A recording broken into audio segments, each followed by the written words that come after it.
Hi guys, welcome back to my channel. ఇదైతే మా పిల్లల స్కూల్లో పేరెంట్ పాట్లక్ ఉంటే దానికోసం నేనైతే కుకింగ్ చేస్తున్నానండి. ఇది మొత్తం 5 కేజీస్ చికెన్ అనమాట.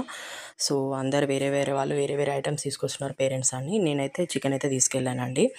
సో అన్నీ అయితే ఇంకా వేరే తీసుకెళ్దామంటే అన్ని ఐటమ్స్ ఉన్నాయి. చికెన్ లేదు అంటే చికెన్ అయితే నేను చేస్తున్నాను గైస్. ఇదైతే 5 కేజీస్ అనమాట. కొంచెం ఫ్రీగా ఉడకాలి కాబట్టి పెద్ద గిన్నె అయితే పెట్టానమాట. ఎప్పుడైనా కర్రీ మనకి ఫ్రీగా గిన్నెలో ఉంటేనే బాగా అవుతుందన్నమాట కర్రీ. సో 5 కేజీస్ కాబట్టి నేనైతే కొంచెం ఫ్రీగా ఉన్న బౌల్ అయితే తీసుకున్నాను. సో నేనైతే కుకింగ్ చేసేసి నేను ఫ్రెష్ అప్ అయ్యేసి కుకింగ్ చేసేసి ఇప్పుడైతే స్కూల్కి వెళ్ళాలన్నమాట. సో అందుకే నేను కర్రీ అయితే ప్రిపేర్ చేస్తున్నాను. కర్రీ కూడా అయిపోతుంది ఆల్మోస్ట్. సో కర్రీ అయిపోయిన వెంటనే మేమైతే ఆల్రెడీ ఫ్రెష్ అప్ అయి ఉన్నామన్నమాట. రెడీ అయ్యి ఉన్నాము. పిల్లల్ని కూడా రెడీ చేశాను. సో ఇది అవగానే పట్టుకొని వెళ్ళిపోవడమే ఇంకా. సో నేనైతే కర్రీ అవగానే వేరే క్యాన్లోకి షిఫ్ట్ చేసేసుకొని వెళ్దామని ప్లాన్ అనమాట. సో ఇక్కడైతే కర్రీ అయ్యాక దింపాను గైస్. సో కర్రీ మొత్తం అయిపోయింది. సో నేనైతే కర్రీ ఒకసారి కలిపేసేసుకొని ఈ క్యాన్లోకి షిఫ్ట్ చేయాల్సి ఉంటుందన్నమాట.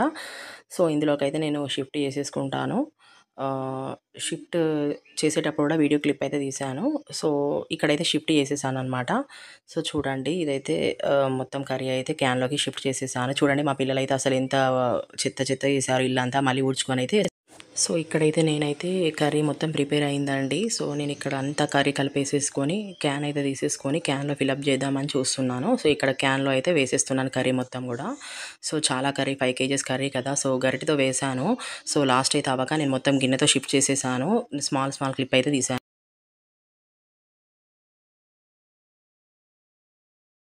మేము రెడీ అయితే అయిపోయి స్కూల్కి అయితే వచ్చేసాం గైస్. సో చూడండి, ఇలా ఫుడ్ అన్ని ఐటమ్స్ బెంచ్ పైన అయితే పెడతారు. సో మనకు బఫ్ సిస్టమ్ అనమాట. మనకు నచ్చింది మనం వేసుకొని తినొచ్చు అనమాట. సో చాలా బాగుంటుంది, ఫన్ అయితే ఇలా చాలా ఐటమ్స్ ఉంటాయండి. సో మనకు నచ్చినవి ఎవరికి నచ్చినవి వాళ్ళు వేసేసుకోవచ్చు అనమాట. చాలా ఫన్గా గేమ్స్తో బాగుండే స్కూల్లో. సో ఇక్కడైతే అందరు మాత్రం శారీస్ చుడిదార్తో వస్తే నేను మాత్రమే జీన్స్తో వెళ్ళాను. సో నేను ఎక్కడికైనా జీన్స్ ప్యాంట్తోనే వెళ్తాను. శారీ వెరీ రేర్ కదా. సో అదే కంఫర్ట్ ఉంటుందని వెళ్ళాను. So thank you.